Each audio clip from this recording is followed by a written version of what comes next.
trucking. We gonna do what they say can't be done. We got a long way to go to Ontario. I'm eastbound, just watch old Jordyn run. Breaker 1488, this here is Super Cook. You gotta copy me, Max Berta, and Hogtown Judd. Come on now. Yeah, 10-4, Super Cuck, for sure. 10-4, this Judd has a hog as big as a town, copy. By golly, it's clean clear to Bytown, come on. Yeah, it's a big 10-4 there, Berta.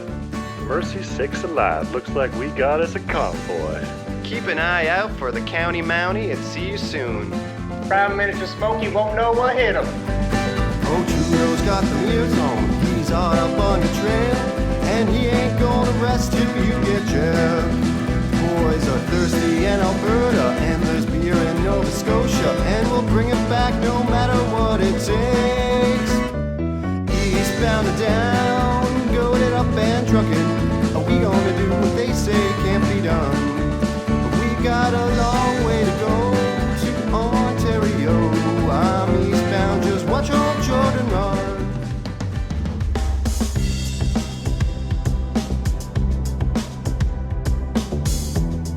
We have so far avoided the worst case scenario. I said, bro, just cut it. No money. Welcome to Worst Case Ontario, a podcast sponsored by the MK Ultra Project. On this podcast, we promise to deliver hard-hitting political analysis from sea to shining sea. My name's Max, and with me as always are my co-hosts Fleck and Judd. And this week, we're putting a spotlight on one of the most disrespected and vilified groups in society today, truckers. That's right, the big guys, the vroom vrooms. You played with them as a kid, you love them today as an adult. We all love the trucks, don't we, folks? Love them. Absolutely fucking love him. Single-handedly invented the greatest mustache on the planet, right? Those nice long trucker mustache handlebars. I think we can attribute it to them, right? Like no one else can really own that. When gay people adopted it, it's actually cultural appropriation. See, as we will see throughout this episode, truckers are the real victims in Canadian society. So Fleck, what's going on? Hi, so this is Fleck here, Worst Case Ontario resident trucker correspondent. And, I have to tell you boys something, it's here at the Worst Case Studios, it's an occupational hazard. We just love our jobs, right? We get into our subject matter, we get into the subjects we study, and I got to say this week, that was me, right? Like I heard this story. It's Canadian, it's current, it's vaguely political, and really that's the bar for us here at Worst Case to create content. We're really not that picky. But I got to tell you guys, I'm a truck boy. I've been truck pilled, I'm back to when I was a kid playing with them in the sandbox, I went deep into it. I listened to the Zello app. I watched the YouTube videos. I listened to the interviews with Pat King. I went right into the belly of the beast, and I got to tell you, I'm truck pilled. I'm telling you, I'm into it. We're all truck pilled this week. I got to say though, also in the spirit of balance, however, at Worst Case, we're here at Worst Case Studios. We're concerned with, fairness and balance, right?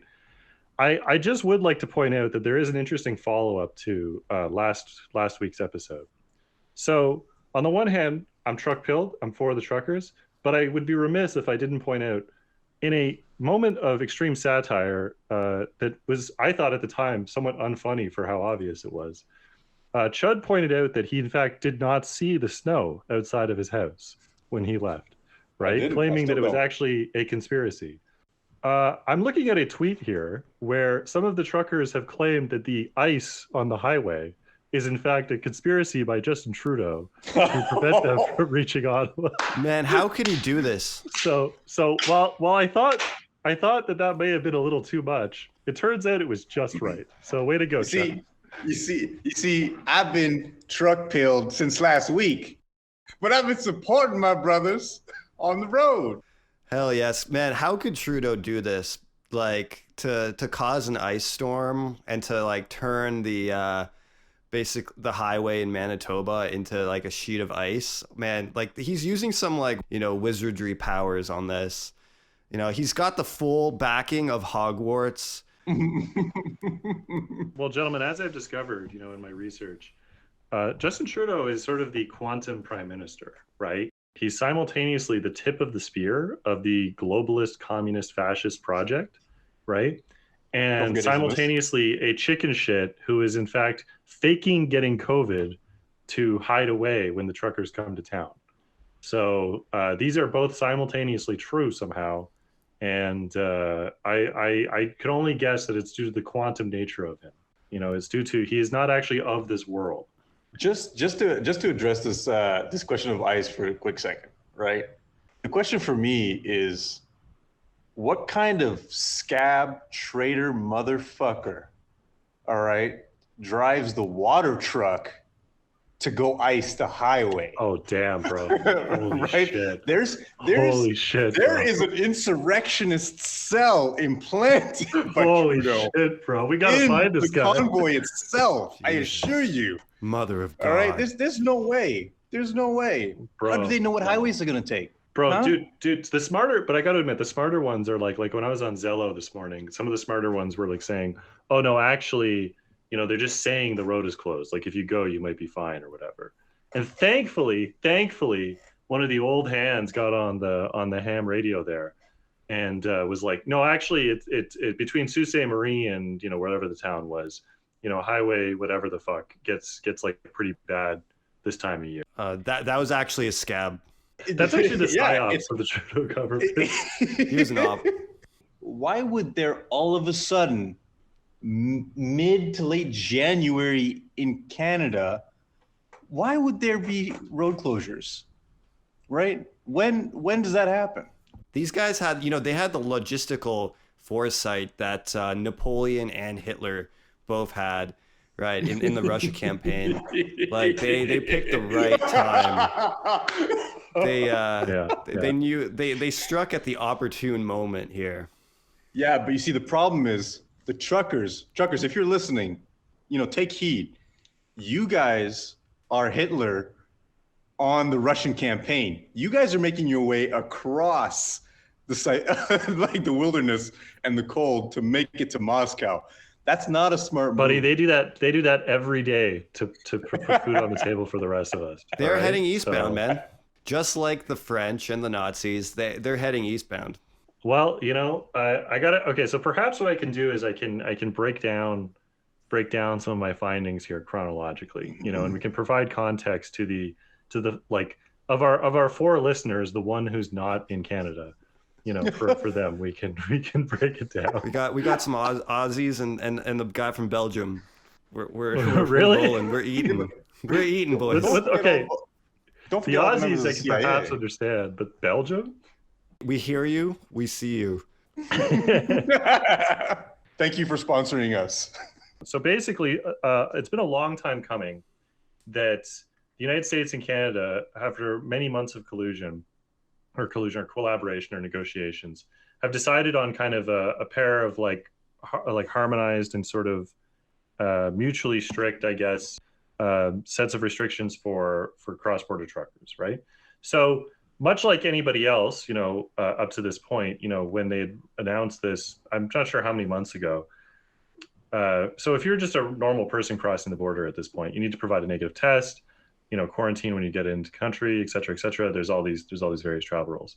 For fairly obvious reasons, cross-border truckers up until now, up until January 15th, I guess, had been exempt from this. It seemed that people had known for some time that restrictions were going to come into play, right? And back in November, Trudeau announced that starting on January 15th, any cross-border trucker would have to show proof of vaccination. Otherwise, and this is what went into place on the 15th, they would have to drop off their load, right? And then quarantine for 2 weeks like anybody else. It's a heavy load to drop off. Essentially. And the United States introduced their measures a week later. So I guess this week, right?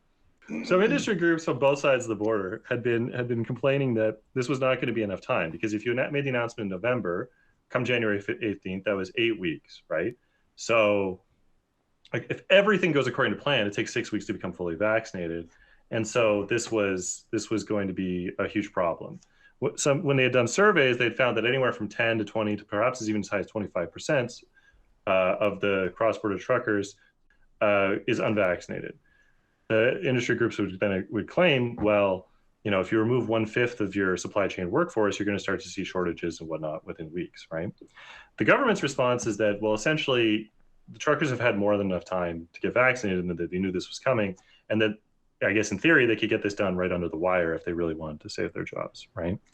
This comes in a state where the state of an industry where there are currently 23,000 vacancies in the industry, and that does not even just in trucking. It happens to be for mechanics, IT, risk managers, things like that. The entire kind of supply chain infrastructure, overland supply chain infrastructure seems to be stressed anyways. The pay structure, because it's by mile, is extremely backwards and creates like perverse incentives.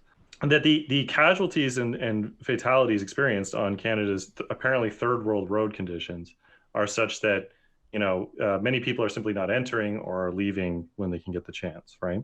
So the more generous interpretations of this mandate would be that it's a slap in the face and a show of disrespect from a society that has undervalued these truckers.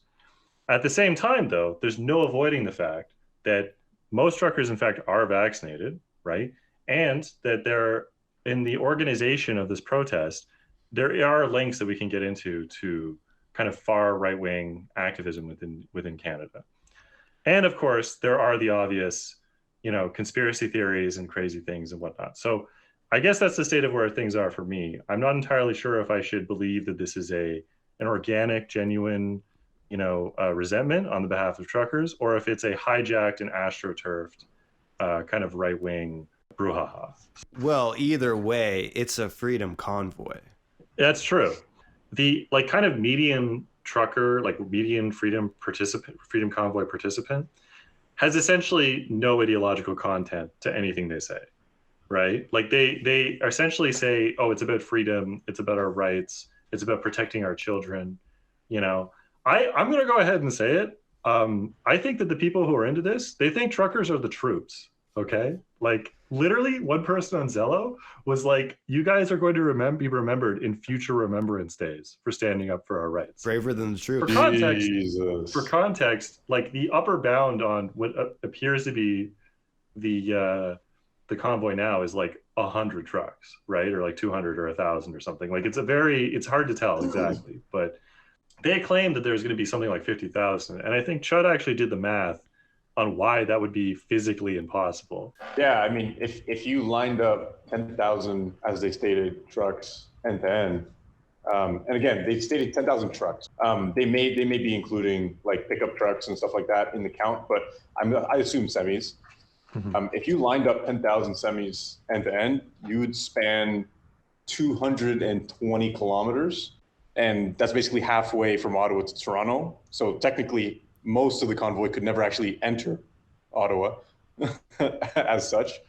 And they would require about 64 times the amount of gasoline to fill up their trucks at the same time as an entire single station. So 64 times the amount of a single station. There really is no logistical constraint on freedom, Judd.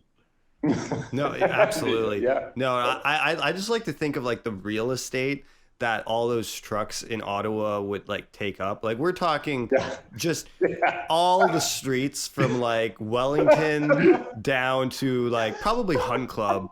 Just picture trucks. It's all trucks, just fully trucks all the way down, and they're gonna have to army march in order to move around. It's like you're playing the game Snake, and you're everything is moving. You basically have to march this snake around, and that just goes to the maneuverability and expertise that these truckers have developed over decades. Absolutely. Decades.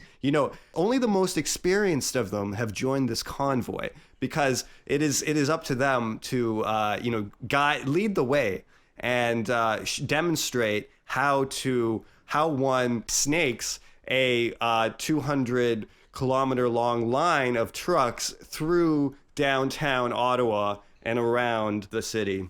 See, that comment that you mentioned, Fleck, earlier is actually prescient. The logistics skills that these guys have and are employing to take over Ottawa is actually what's going to lead them down their military logistics career, and therefore lead them into the armed service, for which they will then be remembered at future remembrance dates. Well, you see, it all works out. It's 3D chess. They were braver than the troops already, and now they're going to show how to actually be a troop. As an autistic truck boy myself, I really do have to wonder if the people who in turn actually become truckers are not even another layer of autism. You know, that they're so autistic that they just have those logistical capabilities inherent. You know, they're like savants. They can look at a map and I Am Sam style figure out exactly how the trucks fit into every road.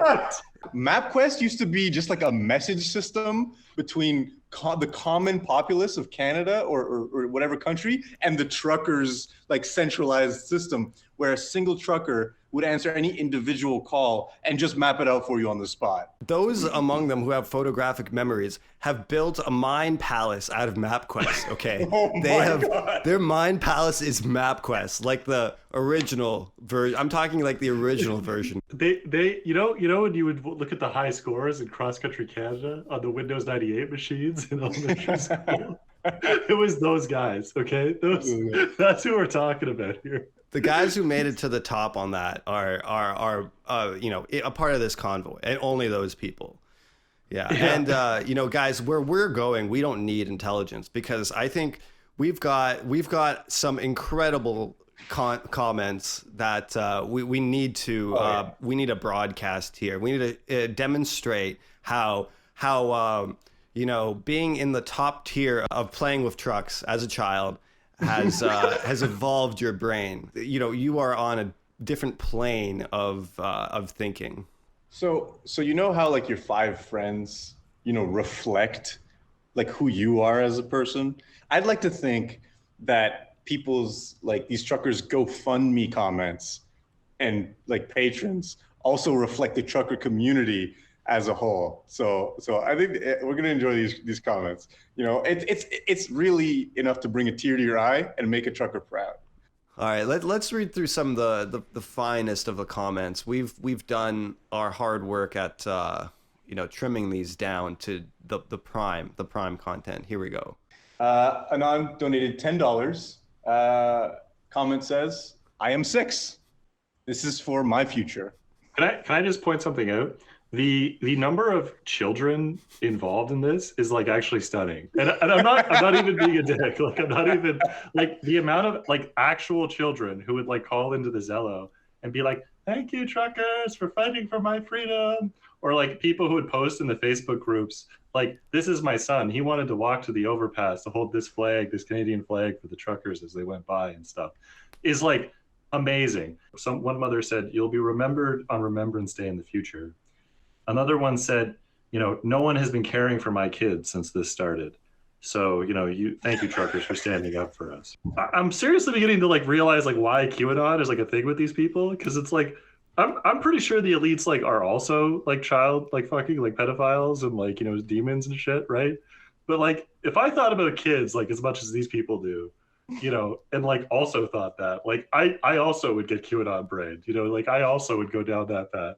Like, these are 6-year-olds who, I mean, only the finest, right? The top tier truck players donating money here, right? You know, I hate it. I hate it when my 6-year-old gets access to my blockchain wallet and, you know, spends my retirement savings on the trucker convoy. I gotta say, I'm amazed at this completely non-coached kid, you know, who has enough of the concept of money to understand what donating $10 is like. You know, when I was 6, $10 might have been like $1 million. Like, it might have, like, for all I knew, like when I was 6, like, hey, that could buy like 20 freezies. Okay, like I could go to the quickie and buy 20 freezies with $10. Like that's what that meant to me. That was a king's ransom. Well, you probably weren't nearly as smart as this 6-year-old. Probably, clearly not. Yeah. this kid will be a trucker. All right, so Anon donated $5. Imagine what our children are going to be like growing up in the show me your papers time. Man, it's like that scene from Indiana Jones where, you know, he asks for the papers on the blimp and then he gets thrown out. That's what living in the show me your papers time was. If you're as smart and cool and as strong as Indiana Jones, then you too can throw out a Nazi off a blimp who asks you for your papers. Anon donated $100. I don't trust the government. I don't trust the media. I don't trust the medical system. This medical apartheid must not continue. Wow, Sir, way to do South Africa dirty, you know? Like, way to do South Africa dirty, man. Like, South Africa worked hard for that apartheid, you know? This shit is nothing compared to that. Are you kidding me? Let's see here. There were some gems. There really are. Anon donated $100.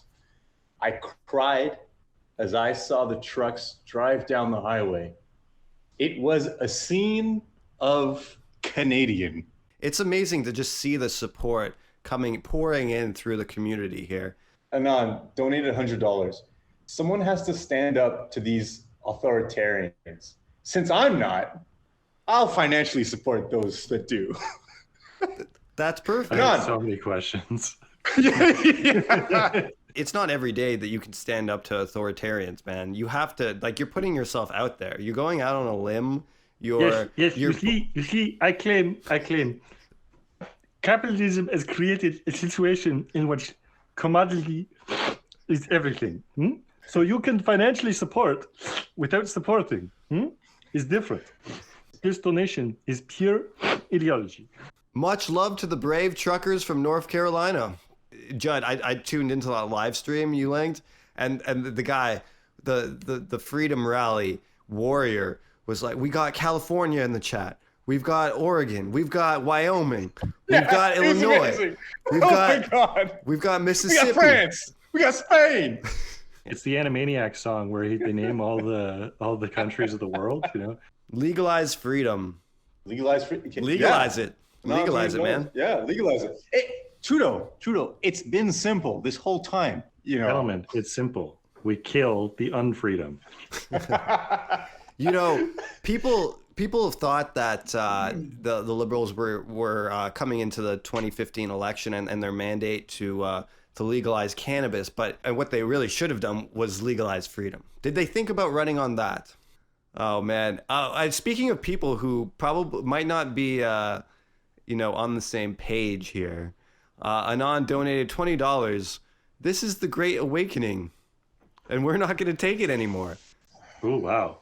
I didn't realize I was asleep the whole time. Yeah. I mean, Q is here, folks. Q is here. This is actually just a Q drop. He happened to drop $20 as well, but this is just a Q drop. I can feel it. You can tell. It actually is Donald Trump. No, guys, I think JFK Jr. is one of the truckers in the rally. Anon donated $50. I'm tired of being locked in my house. I think that she has like very serious deep state issues at hand here. They have barricaded her. Trudeau may be taking a CCP note here and barricading people in his homes. Well, you know what you don't understand here is that this person is likely from the authoritarian hellhole of Vermont, where they take their lockdowns to the next level. As we know, being locked in your house is not an overstatement. Her comment continues. I want to go out for wings and nachos again, folks. What is freedom without wings and nachos? What is what is worth dying for at the end of the day? Wings and nachos. Yeah. Definitely. Almost heaven, West Alberta, Rocky Mountains, Athabasca River. Life is young there, younger than my nephew, younger than my cousins, growing like my niece, Country Joe.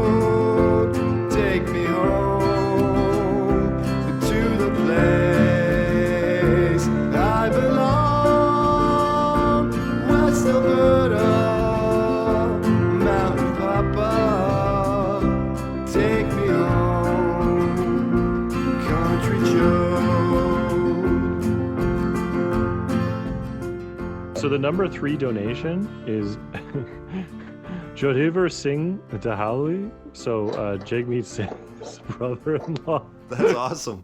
Number 3. Wow, NDP really showing up. Finally finishing 3rd. Donate like 10K or something. We live in the darkest timeline where Jagmeet's and Trudeau's brothers, they should have been swapped really clearly. I would like to take a look at this last comment because I think it fits very much into something I was questioning earlier. Anon donated $50. Let's go, Brand ... Justin. I don't know, folks. What was he trying to say here, I wonder? What could he have possibly been trying to say? But aside from the fact that it's kind of pathetic that we have to import all of our political archetypes from the United States, I wanted to use this as to kind of pivot into who is actually organizing this GoFundMe, right? It's organized by Tamara Lich, Lich, and BJ, as in Benjamin, Dicter, Dicter, right? They're organizing the fundraiser. Okay, so who are these people? So for context, Tamara Lich is a member of the Wexit-centered Maverick Party, right? So as you may or may not be aware, modeled after the portmanteau of Brexit, Wexit is a movement which has kind of a dual track mandate. On the one hand, it wants to change Canada's constitution to allow more things for the West. What things do they want more of? Well, freedom, obviously. That's the and main if one. that doesn't work, they want to literally separate the West from the rest of Canada. And BJ Dicter is a somewhat strange figure. He ran as a Conservative candidate in Toronto on the GTA, I believe in the Danforth, if I'm not mistaken. And he famously also founded LGBT Tory, which was a LGBT-centered conservative group, conservative advocacy group. And he also has since been drifting further and further to the right, it seems. So he has given speeches to PPC, PPC gatherings where he's talked about the dangers of political Islam and the globalist agenda of the Trudeau government. Originally, they also had as a member, it seems, Pat King. They've now categorically denied this. He was involved in the yellow vests and whatnot. So the fact of the matter is that there are actual connections to like far right figures like within Canada. When you listen to some of the guys on Zello, it's interesting because the median trucker, like I said, does not say anything. They just give platitudes about freedom and like whatever and like blah blah blah.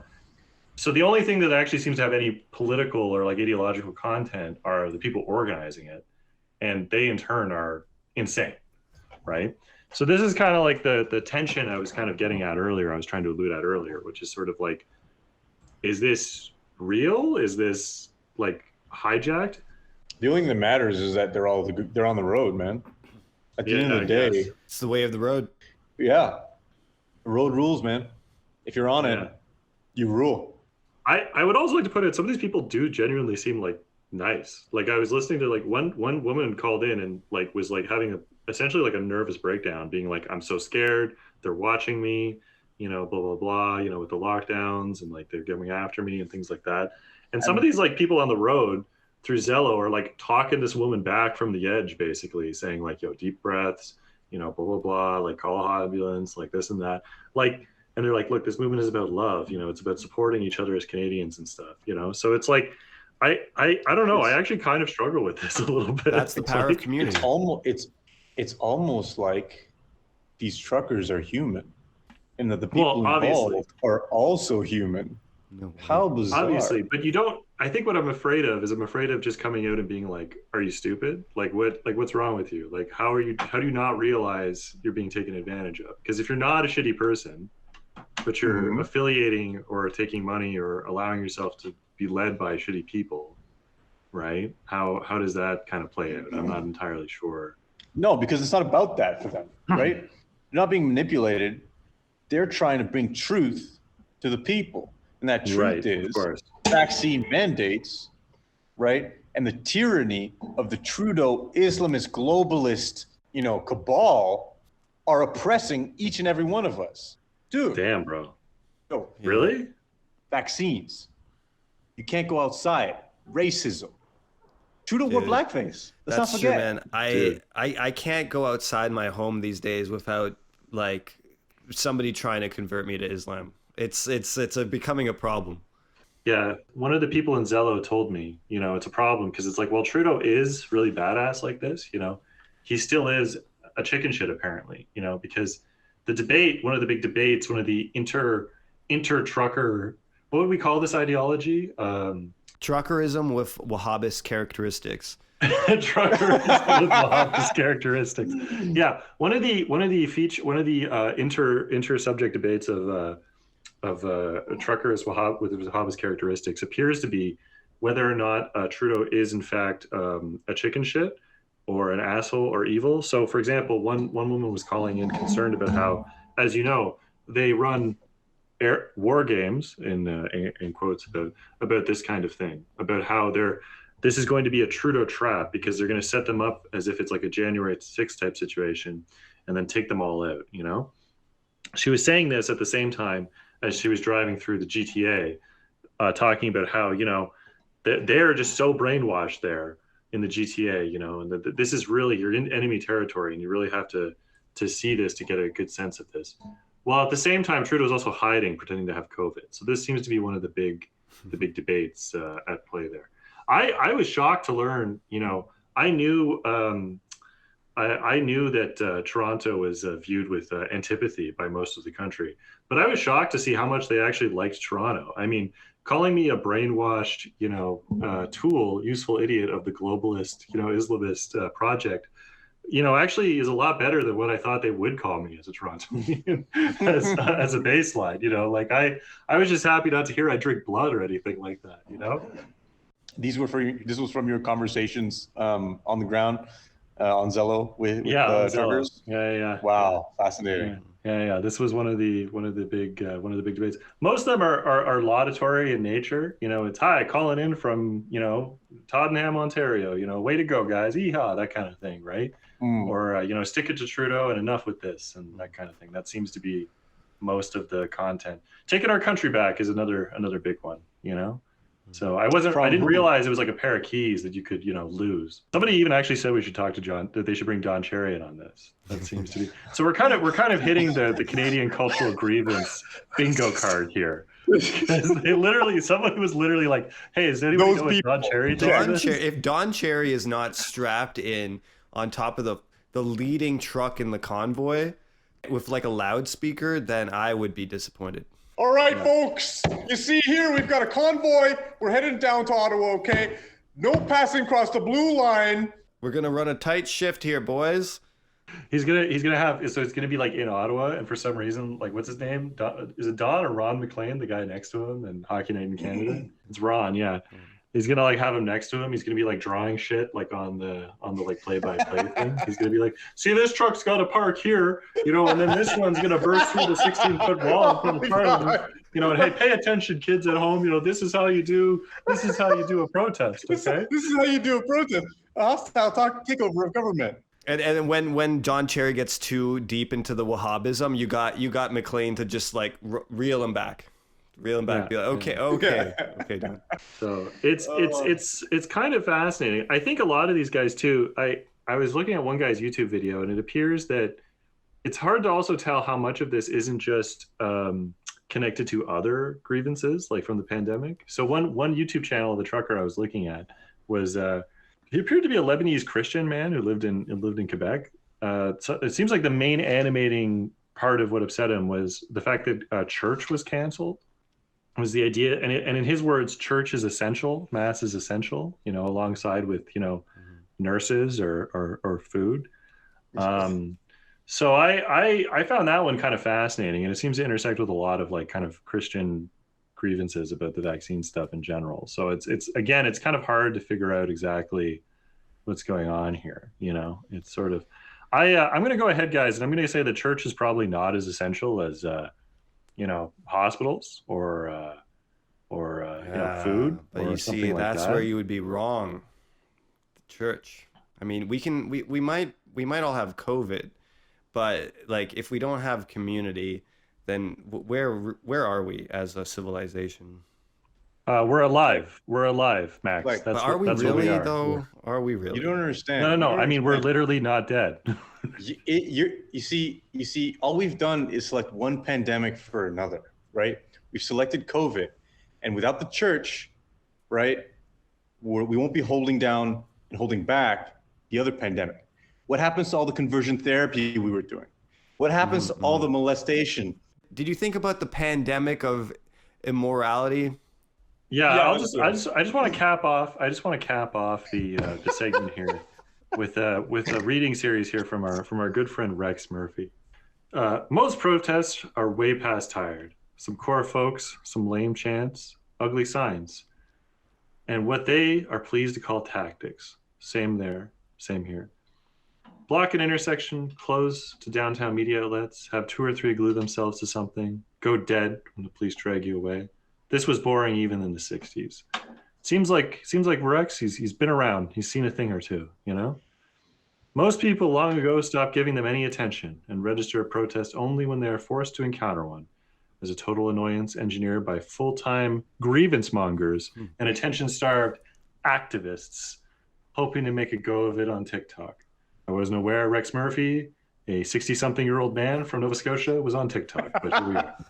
Yes. Yeah. A true Scotsman protest, even one that's grounded in actual circumstances that arises from long-term government overreach, grave impediment on the freedoms of a majority of citizens, one that emerges from discontent, long discounted and ignored, built around the cardinal idea of pursuing a legitimate livelihood. Well, that's rare, and that's what we're seeing with the truckers. So I think, boys, we've had a couple laughs here. Protests tired, truckers wired. Yeah, exactly. Ooh, I You're like definitely it. right. New slogan. Rex is definitely right. You know, a protest that spins up because, you know, a black man was murdered by police in the middle of the street. Oh, Like a man. oh. TikTok Same old- content. Same old news. You see, this is my problem, right? It's like people are bringing up these false grievances, like black people dying, as if those have been happening for a long time, whereas systematic conditions have been pushing down these truckers and these workers for so long, and they've had enough of it. They've had enough. Yeah, it's true. You know what the new N-word is? Trucker. Mother trucker. The real N-word is Nissan for truckers. They hate those motherfuckers on the road. Amen, brother.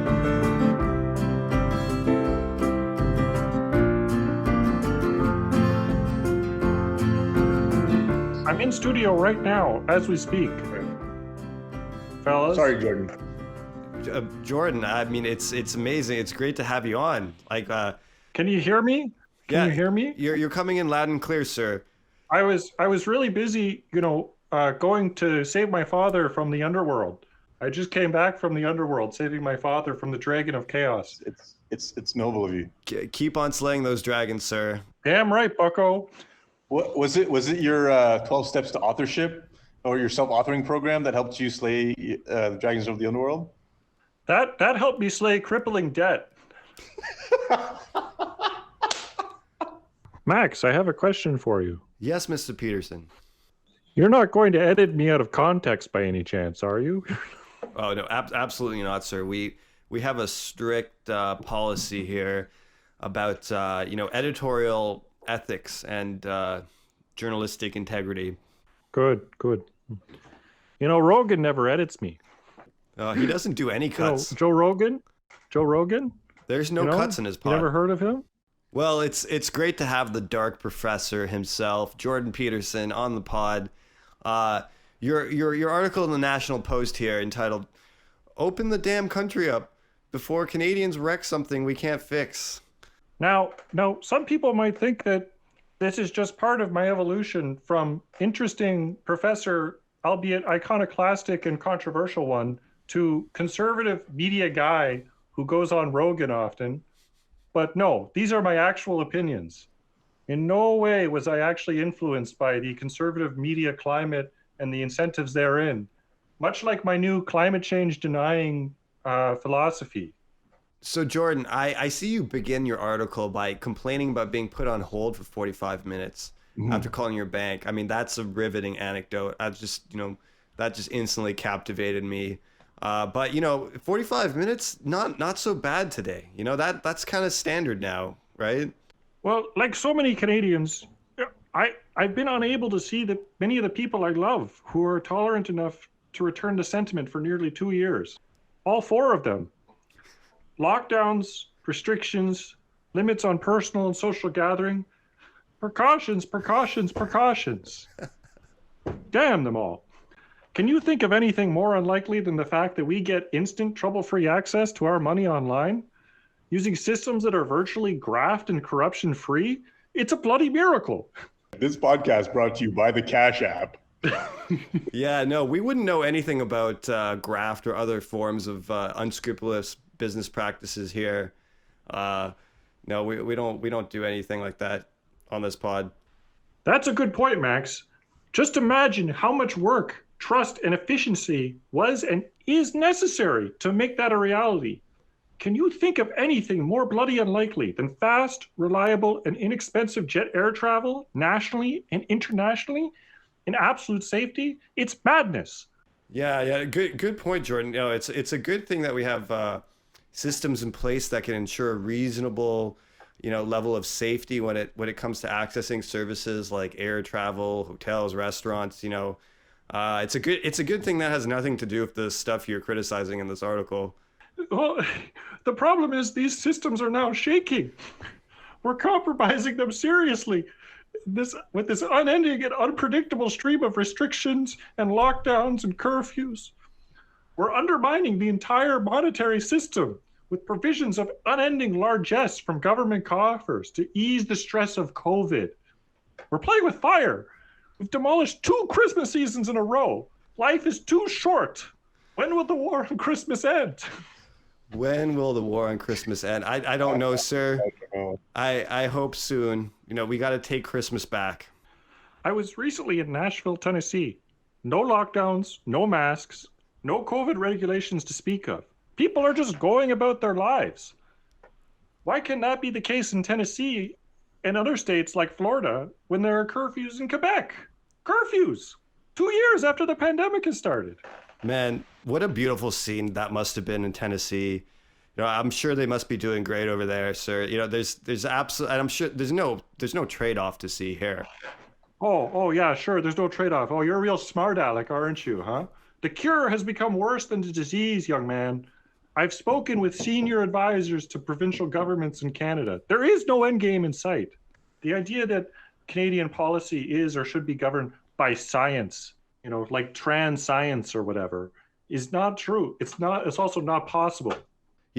That's an interesting point, Mr. Petersen, because, I was listening to you on Joe Rogan and you were mentioning, there's no climate. You can't model a climate because that's everything, right? No one can account for everything. That's right. It's everything. You're trying to model everything. You can't do that, right? I mean, and that's an airtight argument right there. Well, I'm glad somebody appreciates me. All these bloody leftists on Twitter going after me, criticizing my ability to copy and paste PDFs into the links. We'll protect you, sir, online. We'll take the online waves and you take the academic ivory towers. Well, I'm no longer a tenured professor. What made you leave the sweet profession? Well, it wasn't by choice. I'll just conclude by saying, I'm weary of living under the increasingly authoritarian dictates of a polity hyper-concerned with one risk and oblivious to all others. And things are shaking around us. We must slay the dragon of chaos before it's too late. Set a date. Open the damn country up before we wreck something we can't fix. Time for some courage. Let's live again.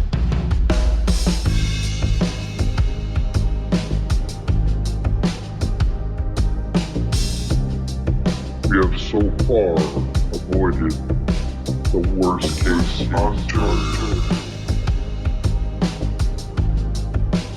I said, bro, just cut it. Oh, man.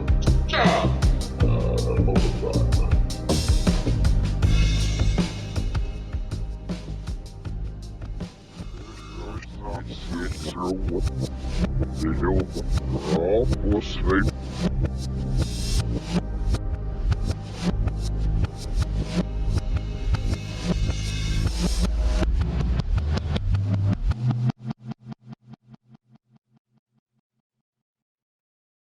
It's crazy. These postmodern neo-Marxists, they're turning your kids gay. These postmodern neo-Marxists, they're turning everyone gay. I've got the documents to prove it. These postmodern neo-Marxists want to create a world without gods, much like the jungle